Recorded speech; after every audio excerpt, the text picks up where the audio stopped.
Welcome dear student, welcome to this video. As you know कि हम लोग जो है वो हार्ट के बारे में पढ़ रहे हैं।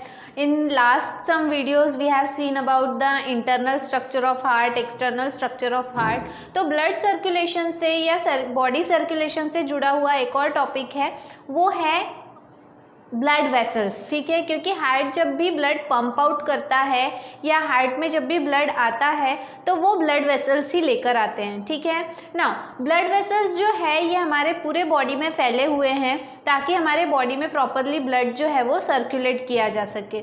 अब हमारे बॉडी में ब्लड सर्कुलेट क्यों किया जाता है? क्योंकि हमारे बॉडी में जो भी हम खाना खाते हैं, जो भी न्यूट्रिएंट्स हमारे बॉडी में एब्जॉर्ब किए जाते हैं, actually that is absorbed in blood, और ब्लड के माध्यम से फिर वो हमारे बॉडी के हर एक सेल तक वो न्यूट्रिएंट, ऑक्सीजन, ये सारी चीज़ें पहुंचाई जाती है। इसलिए ब्लड सर्कुलेशन हमारे बॉडी में बहुत ही इंपॉर्टेंट रोल प्ले करता है। ठीक है, और ये ब्लड सर्कुलेशन के लिए जो मीन्स है, जो मीन्स ऑफ ट्रांसपोर्ट है, जो रिस्पॉन्सिबल है, वो है ब्लड वेसल्स। ठीक है ना, ब्लड वेसल्स जो हैं वो एक्चुअली देखा जाए तो 3 टाइप के हैं। ठीक है, one is artery, another one is when and the another one is capillaries. ठीक है, कैसे क्या उनके बारे में बात करेंगे। सबसे पहले we have to talk about arteries. ठीक है, आर्टरीज जो हैं वो हमेशा ऑक्सीजनेटेड ब्लड कैरी करते हैं, कैरी ऑक्सीजनेटेड ब्लड। ठीक है, they always carry oxygenated blood. लेकिन इसमें एक्सेप्शन है, एक्सेप्शन है पल्मोनरी आर्टरी। ठीक है, पल्मोनरी आर्टरी इसमें एक्सेप्शन है। पल्मोनरी आर्टरी क्यों एक्सेप्शन है? क्योंकि पल्मोनरी आर्टरी जो है ये राइट वेंट्रिकल से निकलता है, और मैंने आपको लास्ट वीडियो में बताया था कि राइट साइड में हमेशा इम्प्योर ब्लड होता है। ठीक है, तो राइट वेंट्रिकल से पल्मोनरी आर्टरीज जो ऐसे साइड में 2 निकलते हैं वो है पल्मोनरी आर्टरी, और वो जो है वो ब्लड लेकर जाते हैं लंग्स तक ताकि ब्लड को प्योरीफाई किया जा सके। ठीक है, तो इस तरह से जो है वो हमेशा हर एक आर्टरी जो है it always carry oxygenated blood. उसमें एक एक्सेप्शन है, वो है पल्मोनरी आर्टरी। ठीक है, जो ऑक्सीजनेटेड की जगह डीऑक्सीजनेटेड ब्लड कैरी करता है। ठीक है ना, आर्टरीज जो है ये हमेशा ब्लड कहाँ से कहाँ ट्रैवल करते हैं? तो आर्टरीज जो है ये हमेशा ब्लड कैरी करते हैं फ्रॉम द हार्ट के लेफ्ट वेंट्रिकल से ये निकलते हैं, और पूरे बॉडी पार्ट्स तक ये प्योर ब्लड जो है वो सप्लाई करते हैं। मतलब from heart to the body part, ये उनका रूट ऑफ सर्कुलेशन है। ठीक है ना, जो भी आर्टरीज हैं ये आर्टरीज थोड़ी सी जब हार्ट से निकलती है तो इसका साइज बड़ा होता है। ठीक है, इट इज़ ब्रॉडर, उनका जो ल्यूमेन है, या ल्यूमेन नहीं बोलेंगे, उनका जो साइज़ है वो बड़ा होता है, मोटी होती हैं, चौड़ी होती है। लेकिन जैसे जैसे वो बॉडी के अंदर में जो है वो आते जाती हैं तो they get divide and redivide into branches. बहुत सारी छोटी छोटी ब्रांचेस में वो डिवाइड होते हैं। ठीक है, डिवाइड होने के बाद में जब वो एकदम थिन, जैसे हमारा हेयर होता है, हेयर लाइक ब्रांचेस में जब वो डिवाइड हो जाते हैं तो those are called as capillaries. मतलब आर्टरीज से ही कैपिलरीज बनती हैं। जब आर्टरीज जो है वो बहुत थिन हो जाती हैं, बहुत सारी उसकी थिन ब्रांचेस जब तैयार होती हैं, थिन ब्रांचेस तैयार होने का कारण यह है कि आपके बॉडी के हर एक कोने तक, हर एक जो है वो हिस्से तक ये जो ब्लड है वो पहुंच सके, और इसी वजह से बहुत सारे टिश्यूज़ में जो है ये जाने के लिए इसका साइज़ ये बहुत जो है वो थिन कर लेता है ताकि ब्लड जो है वो हर जगह पॉसिबली सप्लाई हो सके। तो इसीलिए arteries when divide and redivide तो वो पहले आर्ट्रियोल्स बनाते हैं। ठीक है, मतलब आर्टरीज जो हैं, आर्टरीज जब डिवाइड होते हैं तो वो क्या फॉर्म करते हैं? आर्ट्रियोल्स, और आर्ट्रियोल्स जब डिवाइड होते हैं तो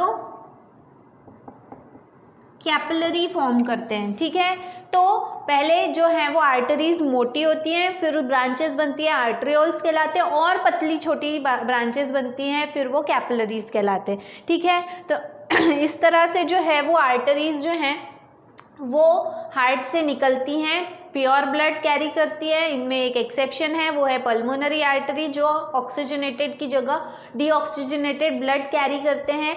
आर्टरीज जो हैं वो जब डिवाइड और रीडिवाइड होते हैं तो वो पहले आर्ट्रियोल्स फॉर्म करते हैं, और आर्ट्रियोल्स जो हैं when they divide and redivided into thin branches, those are called as capillaries. ठीक है ना। अगर हम हिस्टोलॉजी देखें, हिस्टोलॉजी का मतलब होता है जो भी बनावट है, मतलब जो भी फिजियोलॉजिकल मेकिंग है हमारे आर्टरीज का, तो वो कैसे दिखती है, कैसे उसका हिस्टोलॉजी है। ठीक है, तो हिस्टोलॉजी ऑफ आर्टरीज में है, हमें देखना है टीएस ऑफ आर्टरीज। टीएस का मतलब होता है ट्रांसवर्स सेक्शन। जब इफ सपोज ये जो है ये एक ट्यूब लाइक स्ट्रक्चर है, जब मैं इसे ऐसा आड़ा कट करूंगी तो इसे कहेंगे हम टीएस। अगर मैं इसे खड़ा कट करूंगी then it will be called as LS. ठीक है, तो टीएस मतलब होता है ट्रांसवर्स सेक्शन, एलएस मतलब होता है लॉन्गिट्यूडनल सेक्शन। तो यहाँ पे जब हम टीएस लेते हैं आर्टरीज का तो वो आपको इस तरह से दिखाई देते हैं। जो भी आर्टरीज हैं, ठीक है, इसका जो कवरिंग है, इसका जो लेयर है, ये 3 लेयर से बना हुआ है, 3 कवर से बना हुआ है। सबसे बाहर की जो है that is tunica externa, the outer one is called as tunica externa, the middle one is called as tunica media, and the internal, सबसे अंदर की जो है उसे कहा गया है ट्यूनिका इंटरना। तो in this way it is made up of 3 layer, externa, media and interna. अब आप देख सकते हो कि जो भी ट्यूनिका इंटरना है उसके बीच में ये खाली गैप है। ठीक है, ये जो भी खाली गैप है ये इसे ल्यूमेन कहा जाता है। ठीक है, तो जो भी आर्टरीज है इसका ल्यूमेन बहुत छोटा होता है और जो भी ब्लड जाएगा वो यहाँ से जाएगा। ठीक है, इस ल्यूमेन में से जाएगा। तो यहाँ पर ब्लड को जाने के लिए जगह बहुत कम है। कम क्यों है आप बोलोगे, जब इसको पूरे बॉडी पार्ट्स तक जो है वो ब्लड पहुंचाना है तो इसका ल्यूमेन छोटा क्यों है। इसका ल्यूमेन छोटा इसलिए होता है क्योंकि जितनी छोटी जगह से ब्लड जो है वो बहुत तेजी से जाएगा तो उसका फोर्स ज़्यादा रहेगा। फॉर एग्जांपल, अगर आपके पास में एक मोटर पंप है जिसमें से आप पानी को बाहर निकाल रहे हो, तो आप जब वो मोटर पंप में जो पाइप लगाओगे, अगर वो पाइप जो है वो मोटा है, उसका माउथ बड़ा है, तो आप जो है वो अगर फुल फोर्स में भी पंप को चालू करोगे तो भी जो है वो पानी का स्पीड कम आएगा। ठीक है, उसकी जो धार रहेगी वो कम रहेगी। लेकिन उसी जगह अगर आप छोटा पाइप लगाओगे और पूरा पंप जो है वो फुल स्पीड में ऑन करोगे तो जो स्पीड है वो ज़्यादा रहेगी। आपका हो सकता है कि अगर आप जो है वो पाइप को छोड़ दो तो वो पाइप अपने आप मूव करेगा। वो मूवमेंट किसकी वजह से है, उसमें जो पानी आ रहा है वो फोर्सफुली आ रहा है। और आर्टरीज जब ब्लड लेकर जाती है तो वो फोर्सफुली लेके जाती है। फोर्सफुली इसलिए क्योंकि जितना फोर्स से ब्लड जो है वो पंप किया जाएगा आर्टरीज में, उतनी जल्दी वो पूरे बॉडी पार्ट्स तक जो है वो पहुंचाया जाएगा। ठीक है, तो इसीलिए आर्टरीज जो है इसका ल्यूमेन छोटा होता है। प्लस जो भी फोर्स, ब्लड का जो फोर्स है, जब ब्लड उसमें से जा रहा है तो वो जो है वो कहाँ पर फोर्स एक्सर्ट करेगा, उसके कवरिंग के ऊपर, जो लेयर है उसके ऊपर, जो क्या कहेंगे हम उसको, जो कवरिंग है उसके ऊपर। ठीक है, तो उसकी जो फोर्स है उसे टॉलरेट करने के लिए जो भी ये लेयर है ट्यूनिका मीडिया जो है ये इलास्टिक होती है। ठीक है, या ट्यूनिका इंटरना जो है ये इलास्टिक होती है, मतलब उसमें इलास्टिसिटी होती है, ताकि जो भी फोर्स है उसके हिसाब से वो जो भी उसका फोर्स है जो एक्सर्ट हो रहा है वॉल के ऊपर आर्टरीज के, उसे काउंटर प्रोटेक्ट करने के लिए जो है यहाँ पे ये इलास्टिसिटी प्रेजेंट होती है। ये एक चीज़। दूसरी चीज़ ये है कि आर्टरीज जो हैं, आर्टरीज में बिल्कुल भी वॉल्व्स प्रेजेंट नहीं होते। वॉल्व्स मैंने बताया था आपको, ऐसे दरवाजे दो जो एक ही डायरेक्शन में खुलते हैं, जो बैकफ्लो ऑफ ब्लड को रोकते हैं। मतलब एक बार जब ब्लड आगे चला गया तो दोबारा पीछे लौट के नहीं आना चाहिए, इसका ध्यान रखते हैं वॉल्व्स। लेकिन आर्टरीज में एक भी वॉल्व नहीं होता। इसका कारण यह है कि ब्लड इतने फोर्स से उसमें डाला गया है कि उसे वापस बहकर वापस पीछे आना जो है वो पॉसिबल नहीं होता। इसीलिए क्योंकि जब हार्ट जब ब्लड को पंप आउट करता है तो वो इतने फोर्स से करता है कि एक बार जब ब्लड आर्टरी में भर गया और वो आगे ही जाएगा, वो कभी भी पीछे आएगा नहीं। इसी वजह से यहाँ पे वॉल्व्स प्रेजेंट नहीं होते। इसका मतलब ब्लड प्रेशर जो है वो आर्टरीज में क्या होता है, हाई ब्लड प्रेशर होता है, क्योंकि वहाँ पे ब्लड जो है वो बहुत फोर्स से भेजा गया है और इसी वजह से ब्लड का बैकफ्लो जो है वो पॉसिबल नहीं है, इसीलिए वॉल्व्स आर एब्सेंट। ठीक है, so this was about the arteries. इसके बाद में will move towards the veins, लेकिन उसके पहले कैपिलरीज के बारे में बात करते हैं। जब आर्टरीज जो है वो आर्ट्रियोल्स बनते हैं और आर्ट्रियोल्स जो है वो कैपिलरीज बनते हैं। ये कैपिलरीज क्या है, तो ये थिनेस्ट, सबसे पतली जो ब्लड वेसल्स हैं वो कैपिलरीज कहलाते हैं। इतनी पतली कि वो हमारे जो हेयर्स होते हैं उतने पतले ये होते हैं। ठीक है, और इसका जो आउटर कवर है वो बहुत ही, मतलब इसका जो आउटर लेयर है ये बहुत ज़्यादा जो है वो पतला होता है, इतना पतला होता है कि it can exchange the material. इतना पतला होता है कि ब्लड में से सब्सटेंसेस बाहर जा सकते हैं कैपिलरीज के बाहर, और कैपिलरीज के बाहर से सब्सटेंसेस अंदर आ सकते हैं। ये पतला इसीलिए होता है, अगर ये पतला नहीं होगा तो ब्लड में से न्यूट्रिएंट सेल में नहीं जाएंगे और सेल में से जो है वो वेस्ट प्रोडक्ट ब्लड में नहीं आएगा। तो इसीलिए एक्सचेंज ऑफ मटेरियल पॉसिबल होना चाहिए, इसलिए कैपिलरीज का जो आउटर कवर है वो बहुत ही ज़्यादा पतला होता है। इट कंटेन थिन वॉल, ठीक है, so that it can permit the exchange of material वहाँ पे आसानी से हो सके। ठीक है, देन इसके बाद में जो भी कैपिलरीज हैं, अब देखो हमने बोला कि आर्टरीज छोटे ब्रांचेस बनेंगे, आर्ट्रियोल छोटे ब्रांचेस बनेंगे कैपिलरीज। अब क्या होता है यहाँ पे उल्टा हो रहा है। ठीक है, उल्टा ये हो रहा है कि कैपिलरी जो है ये यूनाइट टू फॉर्म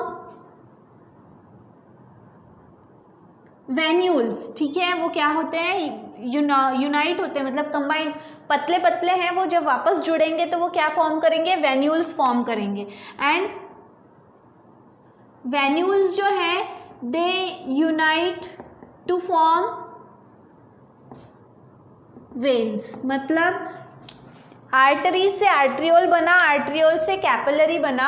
अब जब कैपिलरी बहुत पतला है वो जब वापस से यूनाइट होगा तो वो क्या बनेगा, पहले वेन्यूल बनेगा, और वेन्यूल जब वापस से और यूनाइट होके मोटे बनेंगे तो वो वेन्स बनेंगे। जैसे कि फॉर एग्जांपल इफ सपोज ये एक ब्रांच है, ठीक है, तो ये क्या है, दिस इज आर्टरी। ठीक है, ये आर्टरी है, इसने ब्रांचेस फॉर्म किए। ठीक है, तो ये क्या है, आर्टरी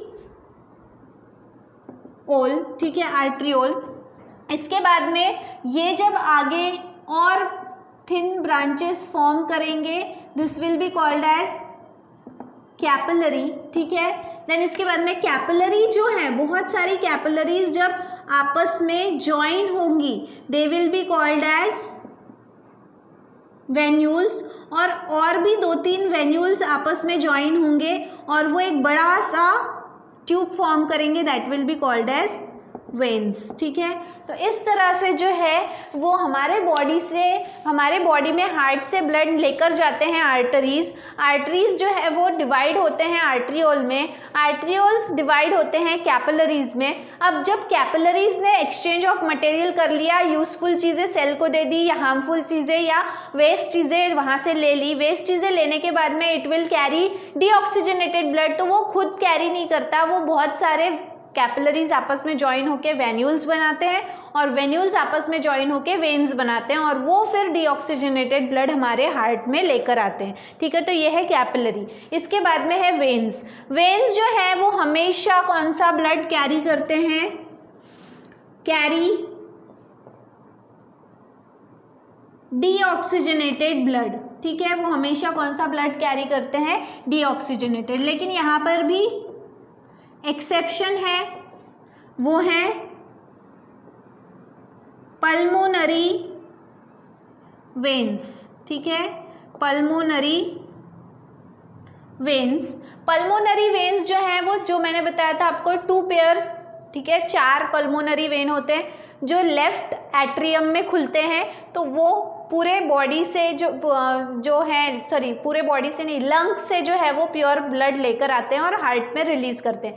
मतलब सिर्फ पल्मोनरी वेन एकमात्र ऐसी वेन है जो डीऑक्सीजनेटेड नहीं बल्कि ऑक्सीजनेटेड ब्लड कैरी करते हैं। लेकिन इसके अलावा बाकी बची हुई जितने भी वेन्स हैं वो सभी कौन सा ब्लड कैरी करते हैं, डीऑक्सीजनेटेड ब्लड कैरी करते हैं, ठीक है। और जो भी वेन्स हैं इनमें वॉल्व्स प्रेजेंट होते हैं, क्योंकि जैसे कि आप देख सकते हो कि इसका जो ल्यूमेन है वो बहुत बड़ा है, ठीक है। इलास्टिक मेम्ब्रेन यहाँ पे भी रहती है, लेकिन जब ब्लड हार्ट में से बाहर जा रहा है तो बहुत फोर्स से जा रहा है, ठीक है, लेकिन जब वो वापस ब्लड हार्ट में आ रहा है तो उसका स्पीड कम हो जाता है, ठीक है। तो स्पीड जब कम हो रहा है तो बैकफ्लो होने के चांसेस हैं, और इसीलिए बैकफ्लो को रोकने के लिए जो भी वेन्स हैं इनमें जगह जगह पे वॉल्व्स प्रेजेंट होते हैं टू प्रिवेंट द बैकफ्लो, ठीक है।